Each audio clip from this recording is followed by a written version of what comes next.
Kabanata 1971. Ginoong Barlow, dapat makinig sa aking paliwanag. Dapat ay pinalitan ito.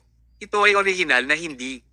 Bago matapos magpaliwanag si Cliff, itinaas ni Hayden ang kanyang kamay at binigyan siya ng isang sampal na agad na natanggal ang dalawang ngipin ni Cliff. Galit na pinandilatan ni Hayden si Cliff. Basura. I treated you so well. I treated you like my son, but you actually conspired with that, Thomas, to frame me. Walang awang pinagsusuntok at sinipa ni Hayden si Cliff para ilabas ang sama ng loob. Sabihin mo sa akin, anong mga benepisyo ang ibinigay sa iyo ni Thomas para piliin mong ipagkanulo ako? Binigyan ka ba niya ng pera o babae? Nawala ng kontrol si Hayden. Siya ay isang taong hindi makatanggap ng pagkakanulo. Isa pa, ang taong nagtaksil sa kanya ay ang taong pinagkakatiwalaan niya ng lubos. Ilang beses nang napalapit si Hayden sa paggawa ng testamento. Ito ay para maiwan niya ang kalahati ng kanyang legacy kay Cliff pagkatapos niyang mamatay. Maganda ang pakikitungo niya kay Cliff, pero pinagtaksilan siya ni Cliff. Hindi niya ito maintindihan. Hindi niya matanggap. Si Hayden ay ganap na lumipad mula sa hawakan. Hindi siya makarinig ng dahilan ngayon. Kahit anong paliwanag at pagsigaw ni Cliff sa sakit, patuloy lang si Hayden sa pagsipa sa kanya. Paulit-ulit na sinipa ni Hayden ang ulo ni Cliff. Sa huli, nanlalambot ang mga kamay ni Cliff at tumigil lang siya sa paggalaw. Puno ng dugo niya ang sahig. Basura. Anong klaseng tao? Nagtaas ng braso si Hayden. Kunin ang basurang ito at piraso-pirasuhin at ipakainan siya sa mga isda. Pagkatapos, linisin mo ang lugar na ito para sa akin. Huwag mag-iwan ng anumang bakas. Oo. Agad namang naglinis ang kanyang ngakampon. Huminga ng malalim si Hayden at lumuhad siya sa labas. Siya ay nagalit, napupuot at naiinis. Kahit si Cliff ay nagtaksil sa kanya. Wow, parang walang karapat-dapat sa kanyang tiwala sa mundo. Sa kasamaang palad, hindi pa rin niya alam kung bakit pinili ni Cliff na ipagkanulo siya sa huli. Ngunit hindi iyon mahalaga. Hanggat nakilala ang traidor, hindi na mararamdaman ni Hayden ang patalim na nakatutok sa kanyang likuran. Pagbalik niya sa kanyang opisina, pumasok din sina Lord Vadestas at Fiora. Nahanap mo na ba ang traidor? Tanong ni Lord Vadestas. Yes, it was Cliff. Mahinang sagot ni Hayden. Talampas. Hindi makapaniwalang sabi ni Fiora. Siya ang traidor. Tiyo Hayden, tinuring mong parang sarili mong anak pero nakipagtulungan talaga siya kay Thomas para pabagsakin ka. Anong basura? Nalungkot si Hayden kaya wala siyang masabi. He waved his hand in dismissal at nanatiling tahimik. Inaliw siya ni Lord Vadestas. So, we can't simply trust any people that we find on the street. Buddy, hindi ka na madaling malinlang ulit ng mga tao. Pagkatapos magsalita ni Lord Vadestas, tumayo siya at lumabas. Tinundan siya ni Fiora. Nang makarating siya sa pinto, sinadya niyang tumalikod at sinabi kay Hayden, Uncle Hayden, please rest well. Huwag mo itong isipin. Magiging maayos dahil nahanap mo na ang traidor. Pagkatapos, lumabas siya ng opisina. Si Hayden na lang ang naiwan sa opisina. Ang kanyang galit ay unti-unting nawala at ang kanyang puso ay unti-unting napuno ng kalungkutan. Hindi pa rin niya mawari. Bakit siya pinagtaksilan ni Cliff? Bakit? Wala itong saysay. Kabanata 1972. Gayunpaman, gaano man ito kawalang saysay, iyon ang katotohanan, at kailangan niyang paniwalaan ito. Actually, kapag pinag-isipan niyang mabuti, si Cliff lang ang nakakabit ng kamera sa opisina niya. Walang ibang makakaalam nito. Tanging si Cliff lamang ang may sapat na awtoridad upang makita ang mga surveillance camera sa Art Trading Corporation nang hindi nag-iiwan ng bakas. Kasalanan niya kung bakit masyado niyang pinapalayaw si Cliff. Pagkaalis ni Fiore sa opisina ni Hayden, bumalik siya sa kanyang opisina. Mag-isa siyang nakaupo roon nang habulin sina Ruby at Rose palabas. Noong una, normal pa rin ang hitsura ni Fiora. Makalipas ang 1 minuto, itinaas niya ang kanyang ulo at tumawa. Siya ay patuloy na tumawa, at siya ay mukhang devilishly charming tulad ng isang demonyo. Halos 5 minuto siyang tumawa. Nang matapos siya ay huminga siya ng malalim. Pagkatapos ay naglabas siya ng panulat at isang papel. Isinulat niya ang Cliff Ward sa papel bago siya gumuhit ng malaking cross sa kanyang pangalan na kumakatawan sa pag-aalis ni Cliff. Lahat ay bahagi ng plano ni Fiora. Nang malapit na siyang makipagtulungan kay Thomas at tulungan itong makaahon sa kanyang kalagayan, inihanda na niya ang lahat ng paraan para makatakas. Malinaw na alam ni Fiora na hindi lang sino man ang makakakuha ng 3 video na ibinigay niya kay Thomas. Kapag nailabas na ang mga video, tatanggalin na ni Stella at ng iba pa ang kanilang mga pangalan. May mapapansin si Hayden at may nakita siyang traitor sa Art Trading Corporation. Si Hayden ay isang maingat at sobrang sensitibong tao. Kapag naisip niyang may traitor, gagawin niya ang lahat para mahanap ang traitor. Sigurado si Fiora na hindi siya paghihinalaan ni Hayden. Gayunpaman, kung si Hayden ay patuloy na talagang magmamasid at patuloy na nag-iimbestiga araw-araw, ang mga galaw ni Fiora ay magiging limitado. At saka, paano kung matuklasan niya ang katotohanan? Kaya, handa na si Fiora. Ang paghahanap ng scapegoat ay isa sa kanyang mga diskarte. Si Fiora ay hindi matalinong tao, pero siya ang pinakamatulungin na tao. Pagkatapos niyang maingat na pag-aralan at bigyang pansin ang bawat miyembro ng kumpanya, sa huli ay ginawa niyang target si Cliff Ward. Una, si Cliff ay katulong ni Hayden, kaya kailangan niyang tanggalin. Pwedeng kunin ni Fiora ang pagkakataong ito para maalis si Cliff gamit ang sariling mga kamay ni Hayden. Pangalawa, may sapat na authority at tiwala si Cliff, kaya nagagawa niya ang mga bagay na katulad ni Fiora. Pangatlo, nagustuhan ni Cliff na lihim na i-record ang mga erotic session ni Elliot at alam na ni Fiora ang tungkol dito. Pero, hindi niya ito dinala sa harap ng mga tagalabas. Sa pagkakataong ito, maginhawa niyang ginamit ang ugali ni Cliff at pinalitan ang thumb flash na ginamit niya para sa mga video ni Elliot para itanim ang ebidensya. Bukod kay Fiora, walang ibang nakakaalam sa plano. Maging sina Rose at Ruby ay walang idea. May kasabihan na mas gugustuhin nilang sakta ng isang mabuting tao kaysa sa isang kasuklam-suklam na tao. At ang pagkakasala sa isang kasuklam-suklam na tao ay mas mahusay kaysa sa pagkasala ng isang babae. Kapag ang mga babae ay naging makasalanan, sila ay magiging walang puso. Tinulungan muna ni Fiora si Thomas mula sa kanyang suliranin. Pagkatapos, ginamit niya si Hayden para tanggalin si Cliff para tuluyang maalis ang traitor. Sa huli, nakuha pa niya ang tiwala ni Hayden. Ang buong plano at misyon ay perfect. Maging si Thomas ay maaaring hindi magawa iyon. Si Fiora ay isang mahusay na tagamasid. Siya ang pinakamahusay sa paggamit ng mga detalye na hindi pinapahalagahan ng iba upang makumplito ang kanyang nakamamatay na pag-atake. Inalagaan si Cliff at hindi na magtatagal si Hayden. Isinulat ni Fiora ang 2 pang pangalan sa papel. Hayden Barlow at Elliot Katz. Pareho silang mga haligi ng Art Trading Corporation. Kung sila ay tinanggal, ang Art Trading Corporation ay maaaring masira. Sa oras na iyon, magagawa niyang kumbimsihin si Lord Vadestas na isuko ang kapangyarihan at umalis kasama niya upang pahalagahan ang kanilang maikling panahon bilang isang pamilya. Itay, kailangan kitang kaladkarin palabas sa kailaliman ng kapangyarihan na ito. Matigas at matatag ang tingin ni Fiora. Kabanata 1973. Kumalat na parang apoy ang balita tungkol sa Art Trading Corporation. Maraming tao ang hindi alam kung ano ang katotohanan, pero lahat ay pinakalat ang magchismis. Dahil dito, ginawa nilang mas komplikado ang dating ng komplikadong bagay ngayon. Sa huli, naglibot din ang nakakatuwang balita ng Art Trading Corporation na pinagmumultuhan. Natural na narinig ni Thomas ang tungkol dito ng napakabilis. Sa sandaling pag-aralan niya ng bahagya ang balita, naunawaan niya na ang nangyari. Si Fiora Vadestas ay hindi isang simpleng babae, ungol niya. Ang tusong babaeng ito ang tumulong kay Thomas sa kanyang problema at pinaalis pa ang isa sa mga katulong ni Hayden. Hindi iyon isang bagay na gagawin ng isang normal na babae. Hindi niya kayang maliitin ang babaeng ito. Sana magtagal ang partnership natin. Pagkasabi ni Thomas ay sumugod siya sa police station kasama si Pisces at sinundo si Stella. Akala niya noong una ay magmumukhang haggard si Stella. Sa hindi inaasahang pagkakataon, nang makita niya si Stella na naglalakad palabas, napansin niyang nasa mabuting loob na ito. Hindi siya mukhang pagod at depressed. Bahagyang nagulat si Thomas.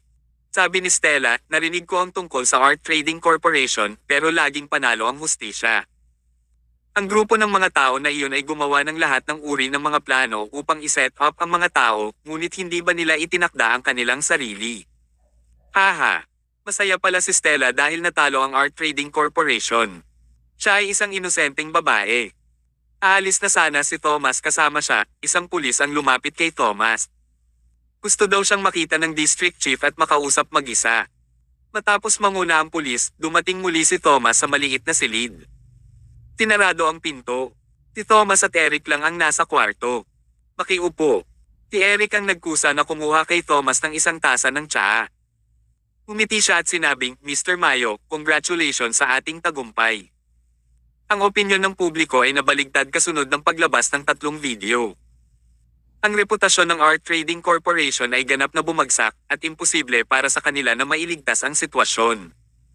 Ang Art Trading Corporation ay parang mga daga na hinahabol sa lansangan. As long as we can grab this chance, we can win it once and for all. Sa kalagitnaan ng kanyang pangungusap, tumingin si Eric kay Thomas at nagtanong tungkol sa bagay na ipinangako namin dati, kumusta ang paghahanda mo, Mr. Mayo? Nakipagkasunduan sila dati. Si Thomas ang mananagot sa pagtuklas ng sikreto sa likod ng Heart Eater, habang si Eric naman ang mamamahala sa Ancestral Water. Sa puntong ito, talagang gumawa si Thomas ng ilang mga pambihirang tagumpay. Aniya, kung gusto kong malaman ng higit patungkol sa Heart Eater, kailangan kong makabisado ang mga kasanayan sa paghugpong. Ang magandang balita ay, natapos ko ang pangalawang antas ng paghugpong kamakailan, at ang huling antas na lang ang natitira sa akin. Kapag natapos ko na ang lahat ng 3 antas, dapat kong malaman ang sikreto ni Heart Eater. Kapag dumating ang oras na iyon, maaari akong makagawa ng isang tunay na antidote. Pumalakpak si Eric. Ginoong Mayo, ang galing mo. Mas masama ako kumpara sa'yo. Sa mga araw na ito, sinisiyasat ko ang Ancestral Water, ngunit wala akong masyadong nahanap. Wala akong mahanap na clue. Siyempre, kung mahahanap niya ito, matagal na niya itong naisip. Bahagyang kumunat ang noo ni Thomas. Kung walang Ancestral Water, sigurado na pipigilan siya ni Locke, ang kapangyarihan sa likod ni Lord Vladistas, kapag gusto niya itong harapin. Hindi maaaring mangyari iyon. Pagkatapos magnilay-nilay si Thomas, sinabi niya, hayaan mo akong humawak din ng Ancestral Water. Medyo nagulat si Eric. Sa hindi inaasahan, gusto ni Thomas na asikasuhin ang lahat ng mag-isa. Hindi yun ang tama. Walang hindi nararapat. Mayroon pa akong bargaining chip, kaya mas bagay para sa akin na pumunta para sa Ancestral Water. Tumayo si Thomas at nakipagkamay kay Eric bago ito lumabas ng kwarto. Mga kasanayan sa pag-graft, Heart Eater, at Ancestral Water. Kabanata 1974. Dapat makuha ni Thomas ang lahat ng mga bagay na ito. Ang kanyang anak na babae ay naghihintay pa rin sa kanya sa Southland District, kaya dapat wala siyang oras na sayangin dito. Lumabas siya ng police station. Dinala ni Thomas si Stella sa bahay ng Wisteria.at ibinigay kay Blake. Lolo, Stella. Napaluha si Blake at humakbang para yakapin ang apo. Siya ay parehong masaya at natatakot. Kung wala sa kanila ang 3 video na iyon, hindi nila alam kung gaano katagal dapat manatili si Stella sa bilangguan. Hinding-hindi ko nahahayaang makipagsapalaran ulit. Tumigil sa pag-iyak si Stella at ngumiti. She said, hindi pwede yon. Pagkatapos ng insidenteng ito, masigurado ako na magiging mas matapang at mas matalino akong lumaban sa masasamang puwersa sa hinaharap. Umiling si Blake. Kalokohan. Sa hinaharap, dapat kang manatili sa bahay ng masunurin at hindi ka pinapayagang pumunta kahit saan. Nagkwentuhan at nagtawanan ang dalawa at lumuwag ng husto ang atmosphere. Nakahinga rin ng maluwag si Thomas nang makitang ganito sila. Ang pinakakinatatakutan niya noon ay hindi mapapatawad ni Blake ang sarili niya. Ngayong nakita niya ang mga ito na masayang nakangiti, mas gumanda ang kanyang kalooban. Nakahinga siya ng maluwag at diretsong lumabas ng bulwagan upang salubungin ang kanyang amo, si Mr. Cole. Nakilala ni Thomas si Mr. Cole sa karaniwang lugar ang hardin. Sa sandaling iyon, nakaupo si Mr. Cole sa isang upuan sa hardin. Walang buhay ang kanyang mga mata at mapatla ang kanyang mukha. Siya ay tila napakahina na para bang siya ay nasa pintuan ng kamatayan. Nakita ito ni Thomas at nalungkot. Gayunpaman, wala siyang magawa tungkol dito. Si Mr. Cole ay matanda na at buong buhay niya ay nagtrabaho ng husto. Malapit nang matapos ang kanyang buhay at pwede siyang mamatay anumang oras. Napansin na ito ni Thomas sa unang pagkakataon na nakita niya ito. Hindi ito kayang gamutin ng mga kasanayang medikal. Ang mga kasanayang medikal ay hindi maaaring baguhin ang haba ng buhay ng isang tao. Si Mr. Cole ay isang napakahusay na doktor, kaya hindi niya kailangan si Thomas na bigyan siya ng anumang mga paalala. Ang lahat ay nasa kamay ng Diyos. Master, lumapit si Thomas kay Mr. Cole at mahinang tinawag siya. Hoy, matapos makita si Thomas, may masayang ngiti sa mukha ni Ginoong Cole. Nandito ka. Kumusta ang iyong pag-unlad sa pag-aaral ng pangalawang antas ng aking mga kasanayan? Sa tingin ko maayos ang lahat. Talaga, ipakita mo nga. Kaya, nagsimulang isagawa ni Thomas ang ikalawang antas ng paghugpong sa harap ni Mr. Cole na naghuhugpong ng mga bulaklak sa maliliit na hayop. Pumili si Thomas ng isang puting kuneho. Ang hugis ng puting kuneho ay masangkop para eye graft ni Thomas. Inabot siya ng halos 1 oras at kabuoang 5 pagtatangka bago tuluyang nakumpleto ang paghugpong. Mukhang nasisiyahan si Mr. Cole. Tumanggo siya at pinuri si Thomas. Nagawa mong makabisado ang pangalawang antas sa isang lawak sa loob lamang ng ilang araw. Thomas, ikaw ay tunay na walang katulad na henyo. Hindi mahalaga kung ako o si Elliot, parang napakawalang kwenta natin kung ikukumpara sa iyo. Marahil ikaw lang ang tunay na makakabisado sa pamamaraan ng paghugpong. Taglit na natigilan si Thomas at nagtanong, bakit parang ang mga salita mo? Hindi mo ba talaga bihasa ang grafting technique? Ngumiti si Mr. Cole. Inaplos niya ang kanyang balbas at nag-isip kung paano ito sasabihin. Aniya, sinabi ko na sa iyo ito noon pa. Mayroong 3 antas ng paghugpong at iyon ang katotohanan. Gayunpaman, ang ikatlong antas ng paghugpong ay umiiral lamang sa teorya. Si Elliot o ako ay hindi nakabisado nito. Thomas, baka ang grafting technique ay naghihintay para sa isang henyong tulad mo na lumitaw at ganap na makabisado ito. Kabanata 1975. Natarante si Thomas sa sinabi niya. Ang pamamaraan ba ng pag-graft ay hindi nilikha ni Mr. Cole? Bakit hindi ma-master ito ni Mr. Cole sa huli? Parang nakakalito talaga. Nakita rin ni Mr. Cole ang mga pagdududa ni Thomas at nagkusa siyang magpaliwanag. Aniya, as you know, grafting is a medical technology I created to fight cancer. Sa katunayan, ang teknolohiyang ito ay nasa hindi pa natapos na yugto. Sa teorya ko, mayroong ikatlong antas ng paghugpong bilang karagdagan sa unang antas ng paghugpong ng mga halaman at ang pangalawang antas ng paghugpong ng maliliit na hayop. Tumingin siya sa mga mata ni Thomas at tumigil sandali. Thomas, nahulaan mo na siguro. Ang ikatlong antas ay ang paghugpong ng mga bulaklak sa mga tao. Ito ang pinakamataas na antas ng paghugpong. Nang marinig ito, naramdaman ni Thomas ang pag-usbong ng goosebump sa buong katawan niya. Isang hamon para sa Diyos na baguhin ang buhay ng isang tao. Naalala niya yung mga plant human na nakita niya sa Southland District. Lahat sila ay nag-graft. Pinagsama-sama ang mga tao at halaman. Narinig ni Thomas na sinabi ni Mr. Cole, alam ko kung ano ang iniisip mo. Siguradong iniisip mo ang mga plant human na iyon sa Southland District, tama ba? Hindi ito itinago ni Thomas at sumagot, oo, guro. Ano nga ba ang nangyayari sa mga plant human na iyon? Mapait na ngumiti si Mr. Cole at isa-isang niluutes ang mga pagdududa ni Thomas. Una sa lahat, ang mga plant human na iyon ay mga gawaing natapos sa ikatlong antas ng paghugpong. Gayunpaman, hindi si Mr. Cole ang gumawa nito, kundi si Elliot. Inilaan ni Mr. Cole ang kanyang sarili sa paglaban sa kanser sa buong buhay niya. Sa kanyang imahinasyon, ang ikatlong antas ng paghugpong ay maaaring ay hugpong ang mga bulaklak na ito nang may malaking sigla sa katawan ng mga tao. Pagkatapos ang mga bulaklak ay maaaring patuloy na sumipsip ng mga selula ng kanser sa katawan ng mga tao. Nagsasama-sama ang mga tao at halaman para labanan ang kanser. Ang idea ay maganda, pero ito ay napakahirap ipatupad sa pagsasanay. Ang kahirapan ay hindi nakasalalay sa paghugpong ng isang bulaklak sa isang katawan ng tao dahil ito ay talagang hindi gaanong naiba sa paghugpong sa isang maliit na hayop. Parehong kayang gawin ito ni Ginoong Cole at Elliot. Ang kahirapan ay kung paano gawin ang bulaklak na sumipsip ng mga selula ng kanser.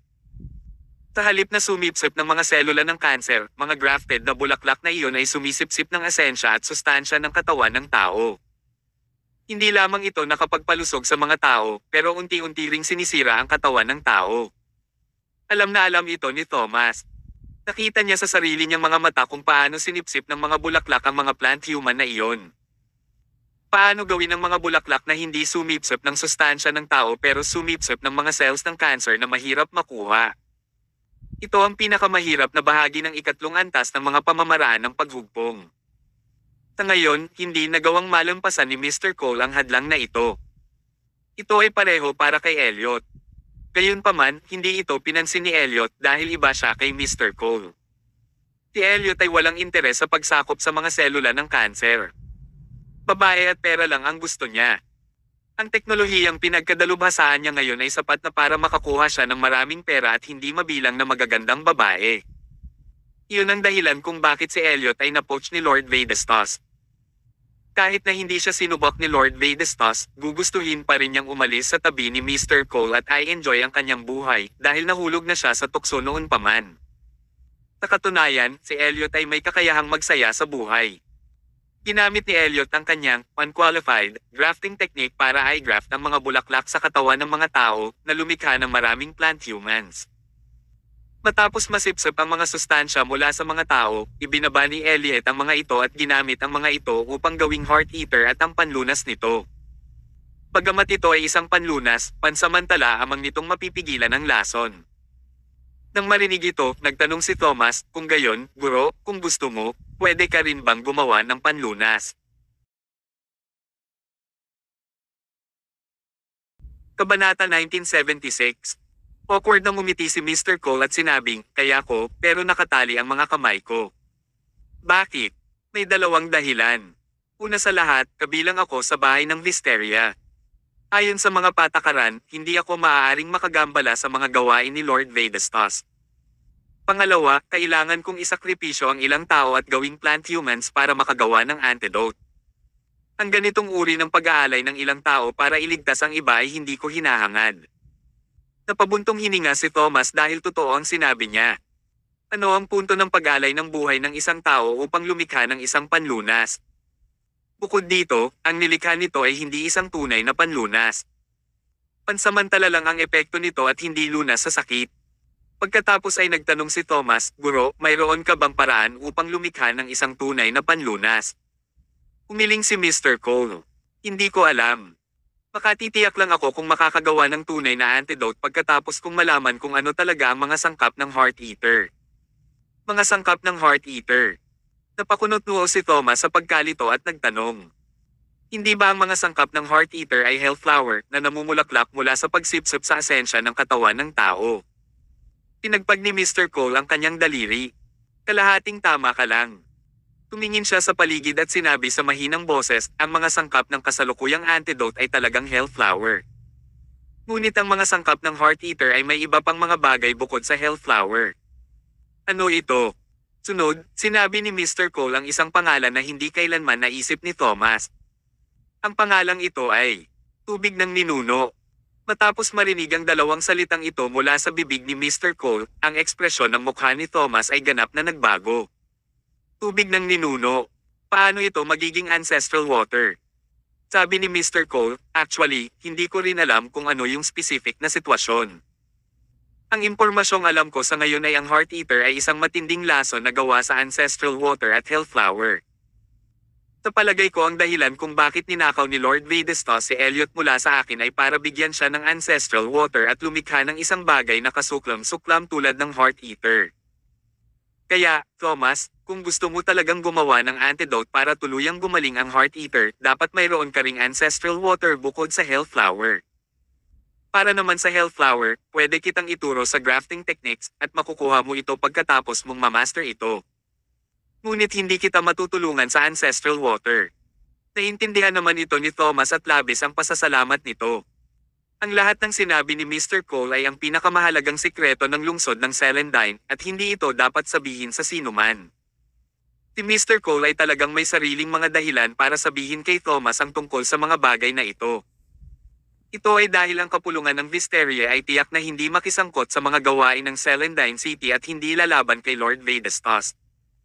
Ang pagsasabi kay Thomas tungkol sa mga bagay na ito ay talagang katumbas ng paggawa ng sarili sa isang kaaway ni Lord Vadestas. Hindi ito pinayagan. Ngunit walang pakialam si Mr. Cole. Malapit na siyang mamatay, kaya ano pa ang dapat niyang pakialam? Sinabi ko na sa iyo ang lahat ng masasabi ko sa iyo. Huwag na nating pag-usapan ang mga ganitong madilim na bagay. Ngayon, hayaan mong ipasa ko sa iyo ang lahat ng kaalaman sa ikatlong antas ng paghugpong. Kung hanggang saan ang maaari mong mamaster at linangin ay depende sa iyong sariling kakayahan. Kaya, sa susunod na ilang oras, itinuro ni Mr. Cole kay Thomas ang lahat ng nalalaman niya. Ang ikatlong antas ng paghugpong ay ang paghugpong ng mga bulaklak ng impyerno sa mga tao. 70% ng mga operasyon nito ay katulad ng paghugpong sa maliliit na hayop. Nagkaroon lamang ng ilang mga pagkakaiba. Kabanata 1977. Sa taglay na talento ni Thomas, magagawa niyang makabisado ang lahat sa loob lang ng isang araw. Ngunit pagdating sa nakaraang paksa, ang tanging nagagawa niya ay ang paghugpong ng Hellflower sa mga tao.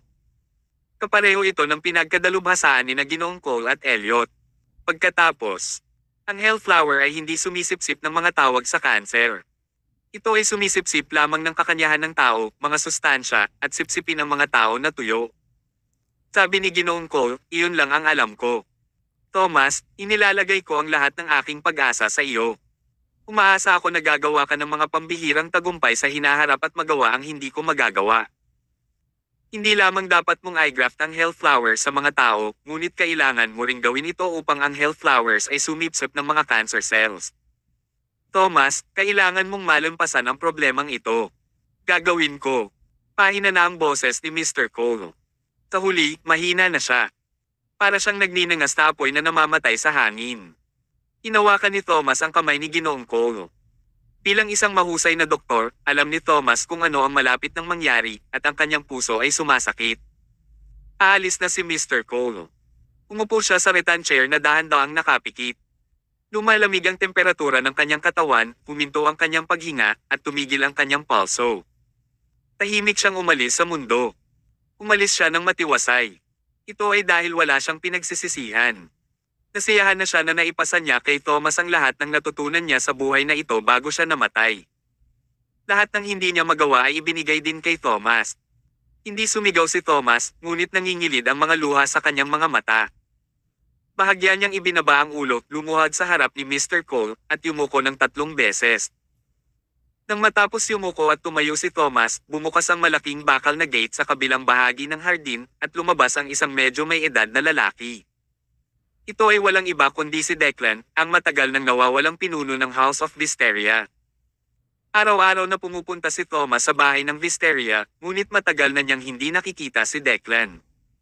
Tahimik na naglakad si Declan kay Mr. Cole. Huminga siya ng malalim habang pinagmamasdan si Mr. Cole na umalis sa mundo na may ngiti sa kanyang mukha at sinabi kay Thomas. Ang iyong hitsura ang pinakamalaking kaligayahan ni Mr. Cole sa kanyang mga huling taon. Pagkatapos ng maikling paghinto, patuloy niyang sinabi, akuhin ko ang buong responsibilidad para sa libing ni Ginoong Cole, kaya hindi mo kailangang mag-alala tungkol dito. Ang kailangan mong gawin ngayon ay gawin ang iyong makakaya upang makabisado ang ikatlong antas ng paghugpong at matupad ang nais ni Ginoong Cole. Bahagyang kumunat ang noo ni Thomas at tumingin kay Declan. Napakahalagang tanong niya, natatakot ako na tinuruan ako ni Mr. Cole ng mga diskarte sa paghugpong hindi lang dahil sa aking natatanging talento, di ba? Huminga ng mahina si Declan at sumagot, napakatalino mo, kaya hindi ko ito itatago sa iyo. Ako ang humiling kay Mr. Cole na turuan ka kung paano mag-graft. Medyo nagulat si Thomas. Ngunit pagkatapos ng pag-iisip tungkol dito, naramdaman niya na ang lahat ay may katuturan. Bilang pinuno ng kapulungan ng Wisteria, ituturo lang ba ni Ginoong Cole sa ibang tao ang isang mahalagang pamamaraan sa ibang tao nang walang pag-aproba ni Declan? Kaya lang hindi inaasahan ni Thomas na si Declan pala ang naglabas ng bagay na ito. Bakit? Tanong ni Thomas. Maraming dahilan, sabi ni Declan. Una sa lahat, malapit na sa katapusan ng kanyang buhay si Mr. Cole, kaya kailangan niya ng taong magmamana ng kanyang kakayahan. Pangalawa, parehong may limitadong talento sina Mr. Cole at Elliot.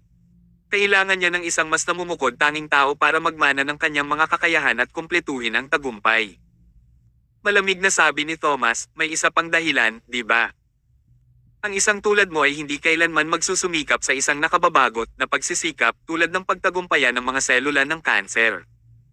Hindi ka rin matitinag sa kwento ni Mr. Cole at bigyan siya ng pera para suportahan siya habang buhay. Higit pa rito, hindi mo siya tutulungan na makahanap ng kahalili upang matupad ang kanyang nais. Mr. Mars, Ano ba talaga ang pakay mo? Napangiti si Declan. Bakit mo ba ako pinatunog ng masama? Para akong mercenaryong kontrabida. After a pause, he said, pero tama ang sinabi mo. May sarili akong motibo sa pagtulong kay Mr. Cole. Kabanata 1978. Ang pagsasabi na mayroon siyang sariling motibo ay matagumpay na nakakuha ng atensyon ni Thomas. Matyaga niyang pinakinggan ang paliwanag ni Declan. Nakita niya itong mahinahon na pumitas ng bulaklak mula sa puno ng puno at dahan-dahang sinabing. Ang pamamaraan ng paghugpong ay talagang isang medikal na paraan upang talunin ang mga selula ng kanser at ito nga ang layunin na hinahabol ni Ginoong Cole sa buong buhay niya. On top of this, very important din sa akin ang grafting technique. Kung ang isang tao ay talagang makabisado ang ikatlong antas, kung gayon ito ay magiging malaking kabuluhan sa akin at sa lungsod ng Celandine. Ang dahilan kung bakit ako gumastos ng napakaraming pera kay Mr. Cole ay hindi dahil sa naantig ako sa kanyang kwento. O dahil gusto kong suportahan ang isang karapat-dapat na layunin tulad ng pagsakop sa mga selula ng kanser. Dahil lang sa sarili kong motibo. Bahagyang kumunat ang noo ni Thomas. Mukhang marami siyang sinasabi, pero sa totoo lang, wala naman siyang sinabi. Sa huli, hindi pa rin niya sinabi kung ano ang motibo niya. Nagkusa si Thomas na magtanong, Mr. Mars, parang wala kang ibinunyag sa akin ha? Hindi mo sinabi sa akin kung bakit mo kinuha ang aking amo. Isang mahabang buntong hininga ang pinakawala ni Declan at sinabing, You are not qualified to know this secret yet. Gusto mo bang malaman? Pag-usapan natin ito pagkatapos mong makuha ang ancestral water. Ano? Natigilan si Thomas ng ilang segundo. Tubig ng ninuno. Hindi niya maintindihang tanong, Mr. Mars, hindi ko talaga maintindihan ang sinabi mo. Napangiti si Declan. Hindi mo kailangang magpakawalang alam sa harap ko. Hindi ba kayo nagpunta sa House of Wisteria para sa grafting technique at paraan ng pagkuha ng ancestral water? Sa tingin mo ba hindi ko mapapansin ang maliliit na panlilinlang na ginawa ng punong distrito, Eric? Napag-alaman na alam ni Declan ang lahat ng maliliit na pakulo ni Thomas.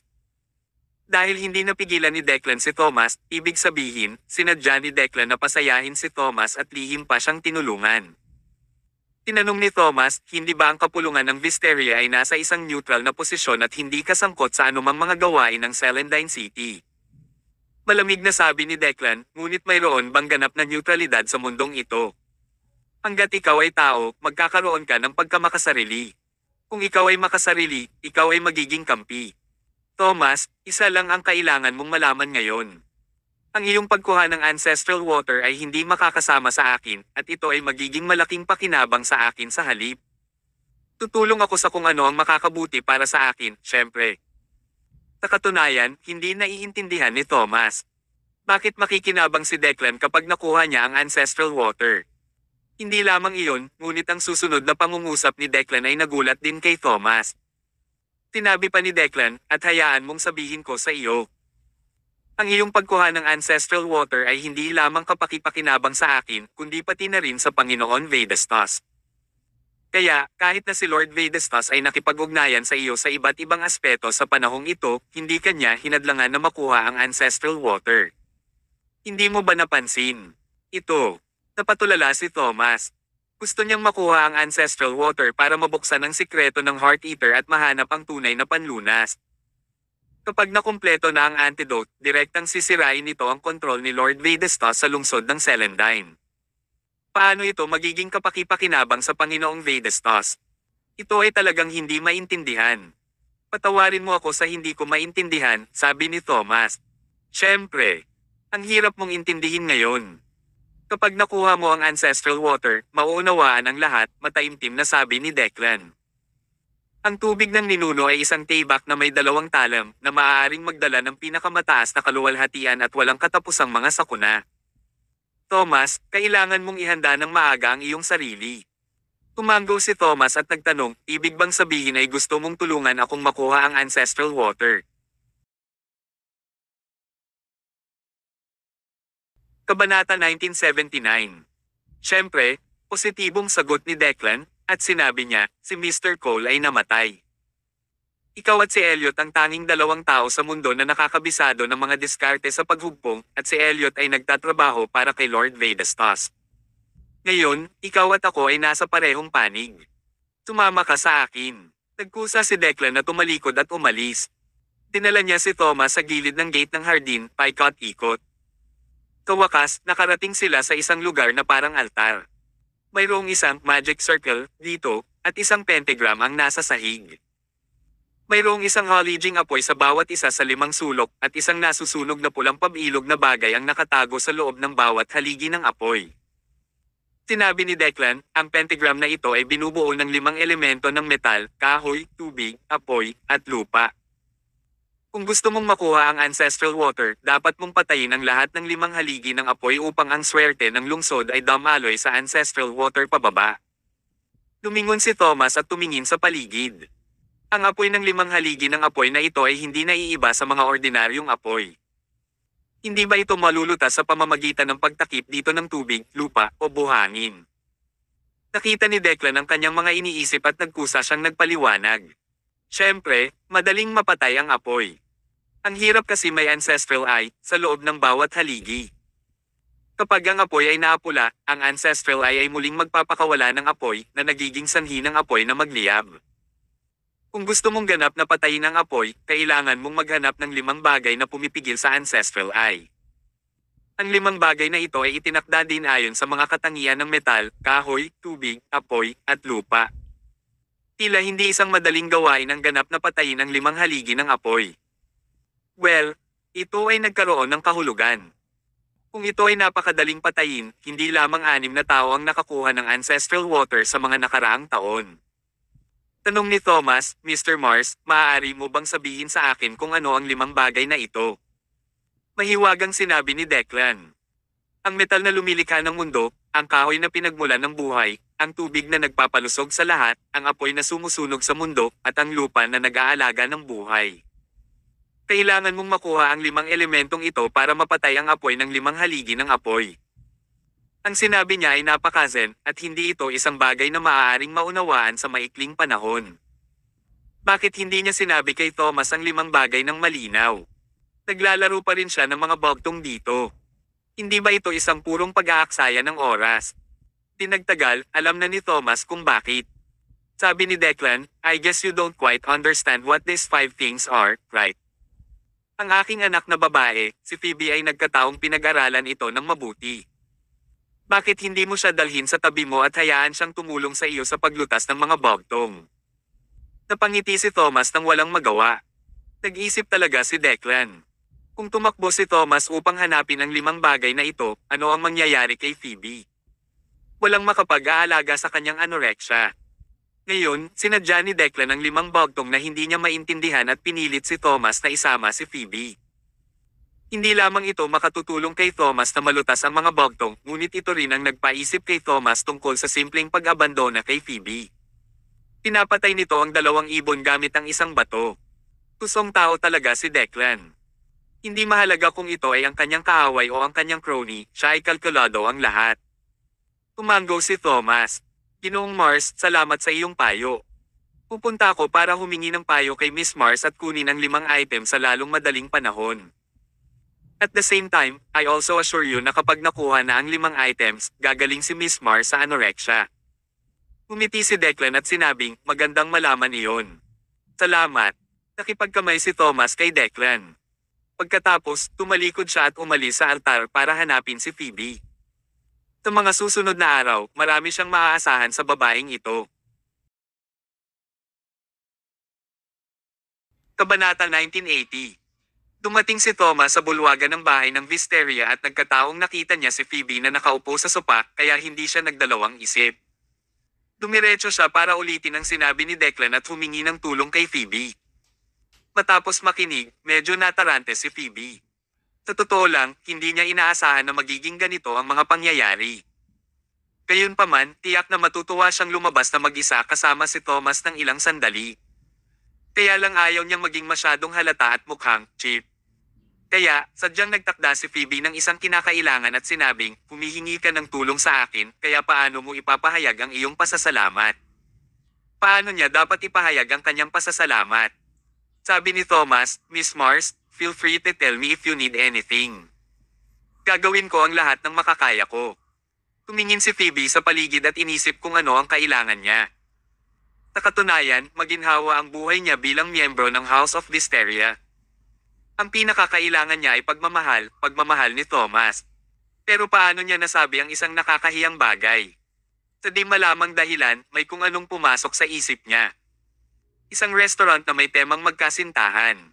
Sa katunayan, noon pa man ay pinagpapantasyahan na ni Phoebe na makakasama si Thomas na makakain sa ganoong kapaligiran, ngunit masyadong nakakatakot bang gamitin ang sitwasyong ito para ihatid siya dito. Gayunpaman, sinabi pa rin niya ito. She replied with a blushing face, balita ko masarap daw yung food sa lover-themed restaurant. Bakit hindi mo ako i-treat ng pagkain? Isang restaurant na may temang magkasintahan. Malalaman ng isa kung ano ang ibig sabihin nito sa pamamagitan lamang ng pagdinig sa pangalan.